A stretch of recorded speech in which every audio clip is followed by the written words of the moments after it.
Hello বন্ধুরা, আসসালামু আলাইকুম ওয়া রাহমাতুল্লাহ।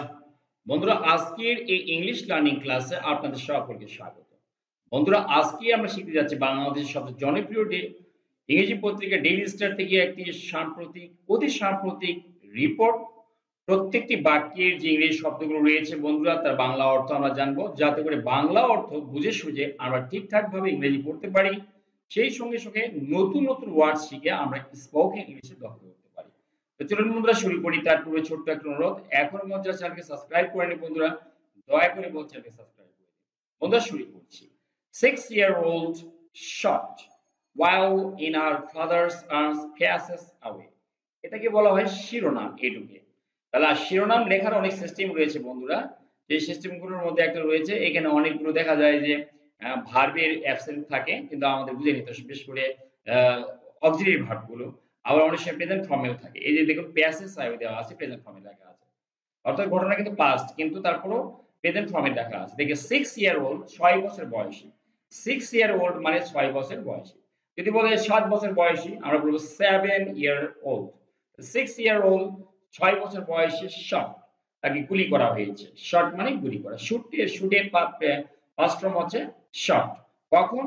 while যখন, in her father's son যখন সে তার বাবার কোলে ছিল, passes away সে মারা গেছে। অর্থাৎ 6 বছর বয়সী একজন মেয়ে, যে কিনা তার বাবার কোলে ছিল, সে মারা গেছে।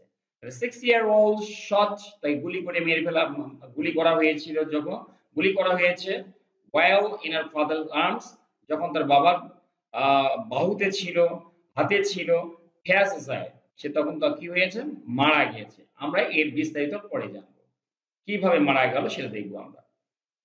The entire neighborhood of Nayamati in Narayanganj had been praying for the recovery of Ria Gopi for the last 5 days. এখানে বলা হচ্ছে the entire মানে পুরো, neighborhood মানে এলাকা, আশপাশ, of নয়ামাটি এলাকা, in নারায়ণগঞ্জের নয়ামাটি এলাকার পুরো যে আশপাশটাই had been praying প্রার্থনা করছিল। এটা যদি প্রেজেন্ট পারফেক্ট টেন্স হতো, লেখা থাকতো হ্যাজ বিন প্রেইং, কিন্তু এখানে পাস্ট টেন্স হওয়ার জন্য লেখা আছে হ্যাড বিন প্রেইং। প্রার্থনা করছিল ফর দ্য রিকভারি আরোগ্যের জন্য, অফ রিয়া গপির আরোগ্যের জন্য, তার মুক্তি লাভের জন্য, ফর দ্য লাস্ট 5 ডেজ গত 5 দিন ধরে, ফর দ্য লাস্ট 5 ডেজ মানে গত 5 দিন ধরে। এটা প্রেজেন্ট, এটা পাস্ট পারফেক্ট কন্টিনিউয়াস ছিল। পাস্ট পারফেক্ট কন্টিনিউয়াসে হ্যাড বিন বসে অবশ্যই, তারপর সেন্স না ফর বসতে পারে। হ্যাড বিন এর পরে ভার্বের সঙ্গে আই যুক্ত করতে হয়। তাহলে আমরা এটা শিখলাম যে নারায়ণগঞ্জের যে নয়ামাটি এলাকা আছে, তার পুরো এলাকাটা জুড়েই এই রিয়া কফির আরোগ্যের জন্য 5 দিন ধরে তারা প্রার্থনা করছিল। কেন করছিল, কিভাবে আঘাত হলো, আমরা পরে দেখতেছি। The 6-year-old sustained, এখানে এই 6 বছর বয়সের এই মেয়েটি সাস্টেন্ড ভোগ করে। আমরা এখানে ভোগ করে বলবো না, তাকে লাগে বলবো। বুলেট ইনজুরি, সে একটা বুলেট ইনজুরি বা বুলেটের ক্ষত তাকে লাগে। অন ফ্রাইডে আফটারনুন, অর্থাৎ হচ্ছে শুক্রবারের বিকেলে। when যখন, she was playing সে খেলা করছিল। যদি পাস্ট টেন্স হয় আমরা ওয়াজ প্লেইং, এটা past continuous tense. Past continuous টেন্সে ওয়াজ ওয়ার লাগে এবং ভার্বের সঙ্গে আইএনজি যুক্ত করতে হয়। when she was playing যখন সে খেলা করছিল, কোথায় খেলা করছিল? অন দ্য রুফ, ছাদের উপরে। কার ছাদের উপরে? বলছে যে অফ হার ফ্যামিলিজ, তার পরিবারের 4 স্টোরি বিল্ডিং, 4 তলা দালান বা ভবনের, তার নিজ পরিবার যা আছে, 4 স্টোরি মানে কি 4 তলা, বিল্ডিং মানে ভবন। তার পরিবারের যে 4 তলা ভবন রয়েছে, সেই ভবনের ছাদের উপরে যখন সে খেলা করছিল। আবার দেখি কি বলছে। The 6-year-old sustained, এই 6 বছর বয়সী এই মেয়েটা sustained a bullet injury, তাকে বুলেট এর আঘাত লাগে। on Friday afternoon, এই যে ফ্রাইডে আফটারনুন মধ্যে, শুক্রবার বিকেলে। when যখন, she was playing খেলা করছিল, on the roof ছাদের উপরে, of her family's 4 story building, তার পরিবারের যে 4 স্টোরি বিল্ডিং আছে, 4 তলা ভবন রয়েছে, সেই ভবনের ছাদের উপর যখন খেলা করছিল তখন এই ঘটনা ঘটছে। এরপর দেখি। অ্যাজ মানে যখন, ক্ল্যাশেস মানে সংঘর্ষ, ব্রেক আউটের past form broke out. Break out মানে ছড়িয়ে পড়া, তাহলে ব্রক আউট মানে ছড়িয়ে পড়েছিল, পাস্ট টেন্স। যখন সংঘর্ষ ছড়িয়ে পড়েছিল, আউটসাইড মানে বাইরে, মানে ওই বাড়িটার বাইরে, আর ফাদার তার বাবা দীপক কুমার গোপী ওই মেয়েটার প্রমিনেন্ট, ইনি কে বলছে প্রমিনেন্ট, ইনি একজন বিশিষ্ট বিজনেসম্যান, ইনি একজন বিশিষ্ট কি ব্যবসায়ী। রাস্ট, বন্ধুরা রাস্ট মানে ছুটে যাওয়া, কিন্তু যেহেতু পাস্ট টেন্স তাই এখানে ই যুক্ত করা হয়েছে, রাস্ট ছুটে যান টু দ্য রুফ ছাদে, টু গেট হার ইনসাইড তাকে ভিতরে আনতে। এখানে গেট মানে কিন্তু আনা, হার মানে তাকে, ইনসাইড মানে ভিতরে, মানে বাইরে গ্যাঞ্জাম হচ্ছে, গোলাগুলি হচ্ছে, সংগতির কারণে বাবা মা উদ্বিগ্ন, দৌড়ে ছাদে গিয়ে তাকে কি করেছে, ছাদের ভিতরে চলে গিয়েছে তাকে ভিতরে আনার জন্য। আবার দেখি অ্যাজ যখন ক্ল্যাশের সংঘর্ষ ব্রক আউট ছড়িয়ে পড়ে আউটসাইড বাইরে, আর ফাদার তার বাবা দীপক কুমার গোপী প্রমিনেন্ট বিজনেসম্যান, যিনি কিনা এখানকার বিশিষ্ট ব্যবসায়ী, রাশ ছুটে যান টু দ্য রুফ এই ছাদে, টু গেট হার ইনসাইড তাকে ভিতরে আনার জন্য। এরপরে কি বলছে, বলছে দীপক টু টেকের পাস্ট ফর্ম কি টু, টেক মানে নেওয়া, তাহলে দীপক নিয়েছিলেন হার তাকে, মানে তার মেয়েকে, ইন হিজ আর্মস তার বাহুতে, মানে ছোট বাচ্চা কোলে করে নিয়ে আসবে এই জন্য। অ্যান্ড হেডেড, বন্ধুরা হেড শব্দের অর্থ এখানে কিন্তু হেড উচ্চারণ হয়, হেড উচ্চারণ হবে।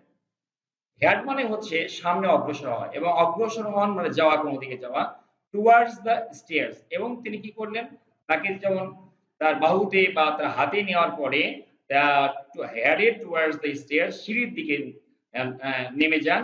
ওয়েন যখন বুলেট হিট, যখন একটা বুলেট হিট আঘাত করে, হিট হিট হিট তিনটা প্রেজেন্ট ফর্ম পাস্ট ফর্ম তিনটাই হিট, রিয়াকে আঘাত করে, কোথায় আঘাত করে, ইন দ্য ব্যাক পিছন দিকে, অফ হার হেয়ার তার মাথা, এই যে মাথার এর বলার জন্য আপনাকে অফ প্রিপোজিশন ব্যবহার করতে হবে, অফ প্রিপোজিশন। তাহলে কি হলো, Deepak took her in his arms, Deepak তাকে কোথায় নেয়, বাহুতে নেয়, and headed towards the stair সিঁড়ির দিকে নেমে যান। ওয়েন যখন আ বুলেট হিট রিয়া, যখন একটা বুলেট রিয়াকে আঘাত করে, ইন দ্য ব্যাক পিছন দিকে, অফ হার হেড তার মাথার পিছন দিকে। আবার দেখে নিচের অংশটুকু বন্ধুরা, বলছে উইথ ব্লাড গাশ আউট, দেখুন এই বলছে যে ব্লাড মানে রক্ত, গাশ আউট মানে কি একদম যেখানে ফুটো করে ছিটছিট করে বের হয়ে যায়, একে নিতে বলে গাশ। যখন এই রক্ত ছিটকে ছিটছিট করে বের হয়ে যাচ্ছিল অফ আর হেয়ার তার মাথা থেকে, এখানে অফ মানে কিন্তু এর না হয়ে অফ মানে থেকেও হবে, অফ হবে মানে ফ্রম হবে, ফ্রমের অর্থ থেকে, থেকে হতে ইংরেজি ফ্রম। যখন অফ আর হেয়ার তার মাথা থেকে যখন ছিটকে রক্ত বের হচ্ছিল ছিটছিট করে, দীপক টুক হার, টেক মানে নেওয়া, দীপক নিয়ে গেলেন হার তাকে টু এ লোকাল হসপিটাল, একটা স্থানীয় হাসপাতাল। আমরা জানি লোকাল মানে স্থানীয়, হসপিটাল মানে হাসপাতাল। তাহলে আমরা বুঝতে পারছি যে উইথ ব্লাড গ্যাশিং আউট, যখন রক্ত ছিটকে বেরোতে লাগলো অফ হার হেড তার মাথা থেকে, Dipak took her to A local hospital, Dipak তাকে স্থানীয় একটা হাসপাতালে নিয়ে যান। শি ওয়াজ ট্রান্সফার্ড, কিন্তু বিষয়টা কি, তাকে স্থানান্তরিত করা হয়, যেহেতু তার অবস্থা খুব সাংঘাতিক, critical, to Dhaka medical college hospital same day, ওই একই দিনে তাকে ঢাকা মেডিকেল কলেজ হসপিটালে স্থানান্তর করে। আবার দেখি শি ওয়াজ ট্রান্সফার্ড, বন্ধুরা যে কাজ নিজে নিজে না হয়ে অপরের দ্বারা হয় তখন এটাকে বলে প্যাসিভ ভয়েস। প্যাসিভ ভয়েসের নিয়ম হচ্ছে ওয়াজ হয়, পাস্ট ফর্ম হলে ওয়াজ হয়ে বসবে, এবং অবশ্যই ভার্বের তিন নম্বর ফর্মে বসবে, মানে পাস্ট পার্টিসিপল বসবে। এই transfer, past participle transferred, she was transferred, তাকে স্থানান্তরিত করা হয়, না ডাক্তাররাই করে এটা, to Dhaka medical college hospital, Dhaka medical college hospital the same day, একই দিনে। এরপর দেখি ডেসপাইট মানে সত্ত্বেও, ডেসপাইট মানে সত্ত্বেও, কি সত্ত্বেও, দি এফার্টস চেষ্টা সত্ত্বেও, কি চেষ্টা, কাদের চেষ্টা সত্ত্বেও, অফ দ্য ডক্টরস ডাক্তারদের চেষ্টা সত্ত্বেও, হু যারা, মানে যে ডাক্তাররা কন্ডাক্টেড সার্জারি অস্ত্রোপচার করে, কন্ডাক্ট সার্জারি মানে অস্ত্রোপচার করে, এখানে কন্ডাক্টেড যেটা ফার্স্ট টেন্স ইডি যুক্ত করা হয়েছে। কন্ডাক্টেড সার্জারি যে ডাক্তাররা কি করেছিল, অস্ত্রোপচার করেছিল, অন হার তার উপরে মানে মেয়েটার উপরে, and the prayers of her neighbours এবং তার প্রতিবেশীদের প্রার্থনা সত্ত্বেও, ডেসপাইট মানে কি সত্ত্বেও, ডাক্তারদের চেষ্টা সত্ত্বেও, যে ডাক্তাররা অস্ত্রোপচার করেছিল, প্রতিবেশীদের প্রার্থনা সত্ত্বেও, রিয়া প্যাস্ট আওয়ে, রিয়া মারা যায়, ইয়েস্টারডে গতকাল, কখন, মর্নিং সকালে, at DMCH Dhaka medical college হসপিটালে, সংক্ষিপ্ত রূপ ডিএমসিএইচ। আবার দেখি বলা হচ্ছে despite their efforts of the doctor, ডাক্তারদের চেষ্টা সত্ত্বেও, তো কন্ডাক্টেড সার্জারি যারা সার্জারি অফ অস্ত্রোপচার করেন, অন হার তার উপরে, and the prayers of her neighbours তার প্রতিবেশীদের প্রার্থনা সত্ত্বেও রিয়া পাস্ট টাইম, রিয়া কিন্তু মারা যায় ইয়েস্টারডে গতকাল মর্নিং সকালে at DMCH Dhaka medical college hospital. পরের অংশটা দেখবো আমরা। অ্যাজ যখন দ্য নিউজ স্প্রেড ছড়িয়ে পড়ে এই সংবাদ। বন্ধুরা স্প্রেড তিনটাতেই প্রেজেন্ট ফর্ম যা পাস্ট ফর্ম যা পাস্ট পার্টিসিপল ফর্ম সেটাই হবে। এটা পাস্ট টেন্সে আছে, এটা পাস্ট টেন্সে আছে। যখন নিউজ সংবাদটা ছড়িয়ে পড়ে আ পল অফ ব্লুম, এই শব্দের অর্থ বিষাদের ছায়া। মনে রাখবেন এটা একটা ফ্রেজ। বিষাদের ছায়া কি হয়? ডিসেন্ডেড। ডিসেন্ড শব্দের অর্থ বন্ধুরা নেমে আসা। ডিসেন্ড পাস্ট টেন্সের জন্য আমরা ইডি যেতে বললাম। নেমে আসা কোথায়? অন দি এন্টায়ার নেইবারহুড, পুরো এলাকায়, ওই যে রিয়া যে এলাকায় বাস করে সেই এলাকায়। অ্যাজ যখন দ্য নিউজ স্প্রেড ছড়িয়ে পড়ে আ পোল অফ ব্লুম, বিষাদের ছায়া, ডিসেন্ডেড নেমে আসে অন দি এন্টায়ার নেইবারহুড, পুরো কি এলাকায় বা আশপাশ। এরপর দেখি কি বলছে।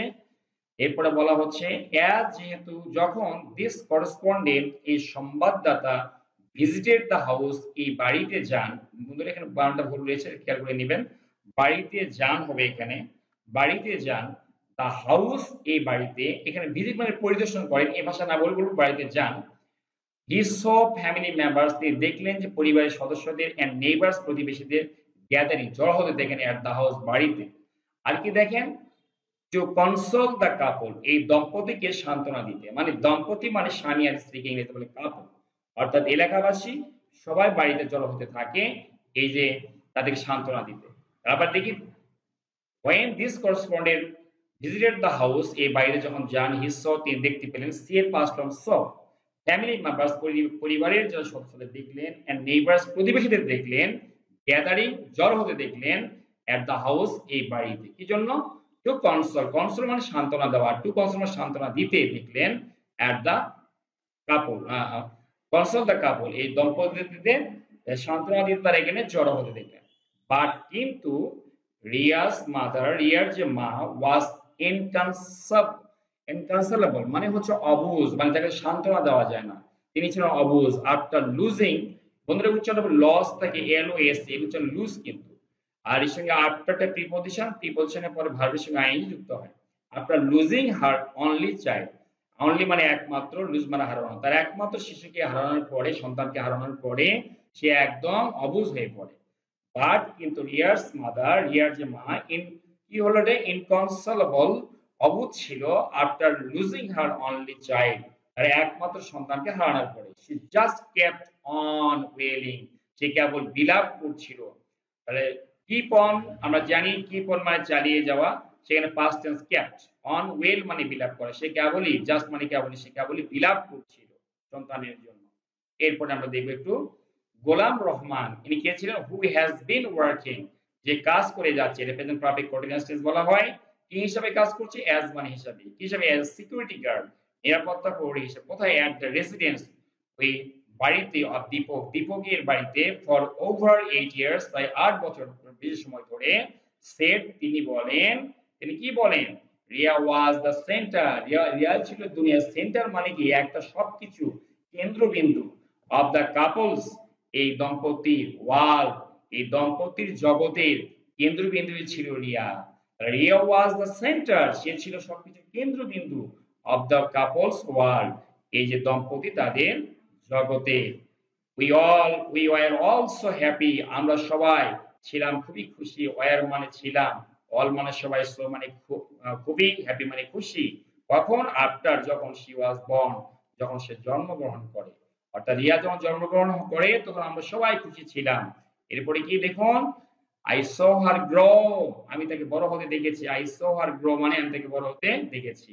আমরা অনেকেই বলি কিন্তু তোমাকে আমি বড় হতে দেখেছি, কি বলবো? I saw you grow before my eyes, আমার চোখের সামনে। বিফোর মানে পূর্বে বা সামনে, my eyes মানে আমার চোখে, আমার চোখের সামনে তাকে আমি বড় হতে দেখেছি। I feel, আমার মনে হচ্ছে, I lost a child, যেন আমি একটা বাচ্চা হারিয়েছি। মানে ওকে এতই মমতা করে যে গার্ড বলছে যে I feel, আমার মনে হচ্ছে I lost a child, যেন আমি একটা শিশু হারিয়েছি। বন্ধুরা কেমন লাগলো অবশ্যই কমেন্ট বক্সে কমেন্ট করে জানাবেন। অনেক পুরনো ঘটনা ছিল, মানে পড়তে গিয়ে অনেক কষ্ট লাগতেছে। তো যাই হোক, কেমন লাগলো অবশ্যই কমেন্ট বক্সে কমেন্ট করে জানাবেন। Thanks for watching the video, thanks for staying with me, thanks a lot. সবাই ভালো থাকবেন আর দয়া করে চ্যানেলকে সাবস্ক্রাইব করবেন।